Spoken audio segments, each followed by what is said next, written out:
মৃত্যুর আগে তিনটি কাজ করে যেতে পারলে মৃত্যুর পরও মানুষের আমল নামায় তার হিসাব সওয়াবের অ্যাকাউন্টে সওয়াব যোগ হতে থাকে। তিনটি আমল নবী করিম সাল্লাল্লাহু আলাইহি ওয়াসাল্লাম বলেছেন, ইদা মাতাল ইনসান, মানুষ যখন মারা যায়, ইনকাতা আনহু আমালুহু, তার সমস্ত আমলের দুয়ার বন্ধ হয়ে যায়, ইল্লা মিন সালাস, তবে তিনটা আমলের দুয়ার মানুষ মারা গেলেও বন্ধ হয় না। নাম্বার এক, কোন মানুষ যখন মারা যায়, যদি সে কোনো উপকারী ইলম রেখে যেতে পারে, উপকারী জ্ঞান রেখে যেতে পারে। একজন মানুষকে কোন একটা কিছু আপনি শেখালেন, কাউকে শিখতে সহযোগিতা করলেন, উদ্যোগী হলেন, তাকে শিক্ষা দিলেন, জ্ঞান দিলেন, সে আপনার শিক্ষা থেকে শিক্ষিত হয়ে, আপনার এলম থেকে উপকৃত হয়ে সে তার জীবনকে আলোকিত করলো, অন্যদেরকে আলোকিত করলো, তো এই ধারা যতদিন চলতে থাকবে আপনি এটার প্রতিষ্ঠাতা এবং ফাউন্ডার হিসাবে আপনার আমলনামা আল্লাহ তাআলা সওয়াব দিতে থাকবেন। এটি গুরুত্বপূর্ণ একটা পয়েন্ট। সেটি জাগতিক কোনো উপকারী শিক্ষা হতে পারে, আবার দ্বীনি এবং ধর্মীয় শিক্ষা হতে পারে।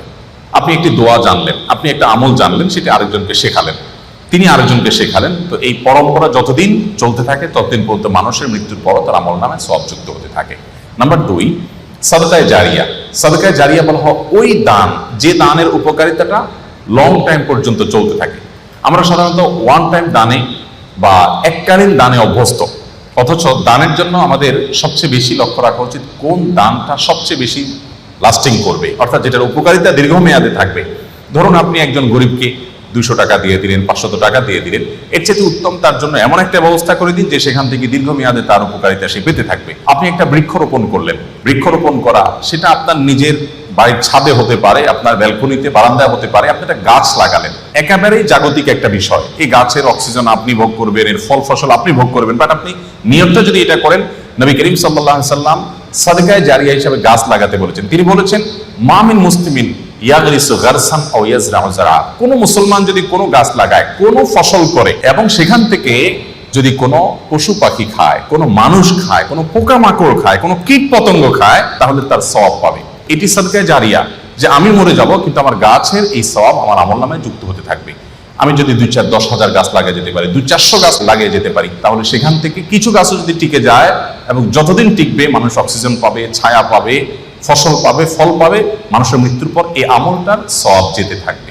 তো এই সাদকায়ে জারিয়া, আমি একটা মসজিদ করলাম, একটা মাদ্রাসা করলাম, একটা স্কুল করে দিলাম, আমি একটা হাসপাতাল করে দিলাম, অথবা এত বড় লেভেলে করতে পারছি না, আমি যতটুকু পারি ততটুকু করলাম, তো এটা আমার মৃত্যু পরবর্তী জীবনে অনেক বেশি উপকার আনবে।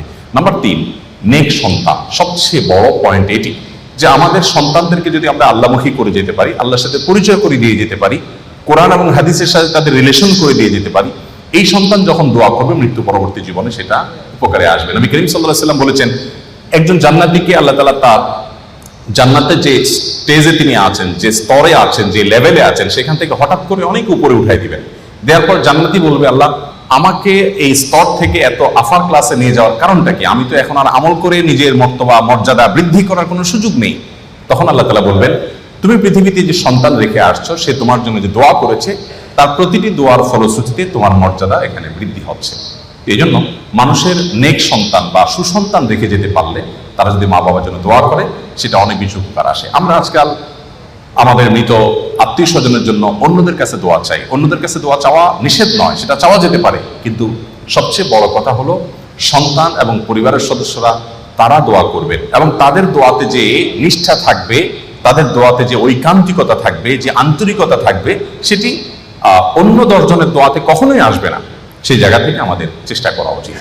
আমি সর্বশেষ যে পয়েন্টে কথা বলতে চাই খুব সংক্ষেপে, সেটি হলো আমাদের অনেক প্রিয়জনকে আমরা হারিয়েছি। তাদের মৃত্যুর পর আমরা জীবিতরা তাদের জন্য কি করতে পারি? নাম্বার 1, সবচেয়ে বড় করণীয় হলো তাদের জন্য আল্লাহর কাছে দোয়া করা। আল্লাহ রাব্বুল আলামিনের কাছে মৃত ব্যক্তির জন্য জীবিত ব্যক্তির দোয়া অনেক বেশি উপকারী। আমরা তাদের অন্য কোনো উপকার করতে পারবো না, শুধু দোয়া করতে পারবো। আর দোয়াটা এত ইফেক্টিভ যে আমার মৃত মা বাবা আত্মীয় স্বজন যেই হন না কেন, তার জন্য যদি আমি চোখের পানি ফেলে একান্তে আল্লাহর সাথে একটু কথা বলি, আল্লাহ আমার বাবাকে, আমার মাকে, অমুককে বা তমুককে আপনি মাফ করে দিন, তার ভুল ত্রুটি ক্ষমা করে দিন, তিনি মানুষ ছিলেন, অনেক ভুল ত্রুটি নিশ্চয়ই হয়েছে, আপনি ক্ষমা করুন, আল্লাহ তাআলার কাছে এই জিনিসটা অনেক বেশি প্রিয়। তো আমরা মৃত ব্যক্তির জন্য দোয়া করব।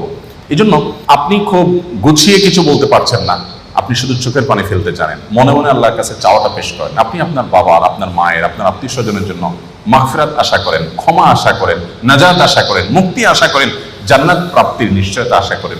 শুধু এই কথাটাকে আপনি নিবেদন করেন, দুরূদ পড়ে আল্লাহ তাআলার কাছে দোয়াটা নিবেদন করেন, ইনশাআল্লাহ আল্লাহ তাআলা দোয়া কবুল করবেন।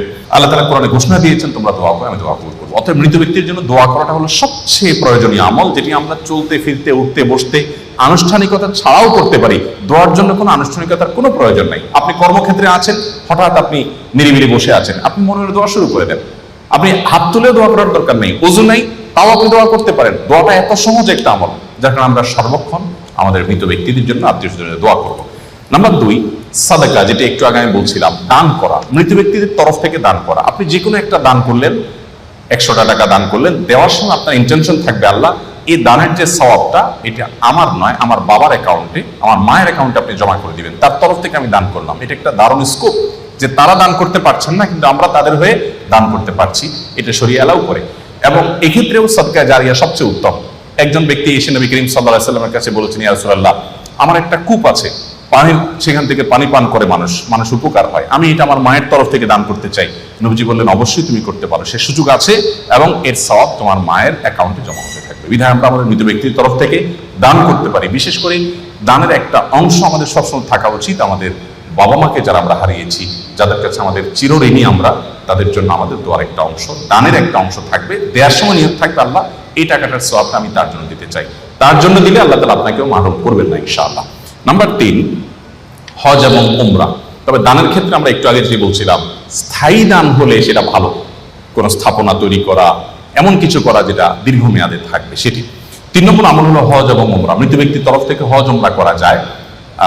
আমাদের প্রিয়জনকে আমরা হারিয়েছি, তার তরফ থেকে আমি চাইলে হজ করতে পারি। আমার নিজের হজটা যদি হয়ে যায়, তাহলে তার তরফ থেকে আমি হজ করতে পারি, তার তরফ থেকে আমি উমরা করতে পারি। জাস্ট আমার ইন্টেনশন থাকবে, আল্লাহ এই উমরাটা ওনার জন্য, এটার সওয়াবটা আমি ওনাকে দিতে চাই, এটি করা যায়।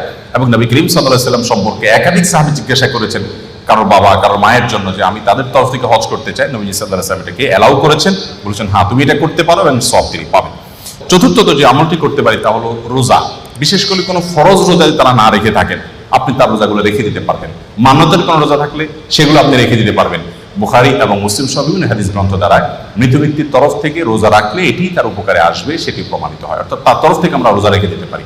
নামাজের বিষয়টা নিয়ে স্কলারদের মধ্যে পার্থক্য আছে, যে আমরা 2 রাকাত নামাজ পড়ি, তার সওয়াবটা তাদেরকে দিতে পারি কিনা। তবে কোরবানির বিষয়টি বিভিন্ন হাদিস থেকে সুস্পষ্টভাবে প্রমাণিত, যে আমরা কোরবানি মৃত ব্যক্তির তরফ থেকে করতে পারি। আমি নিজের কোরবানিটা করলাম, পাশাপাশি আমার মৃত আত্মীয় স্বজনের জন্য তাদেরকেও শরীক করলাম, তাদের পক্ষ থেকেও কোরবানি করলাম, এটিও করা যায়।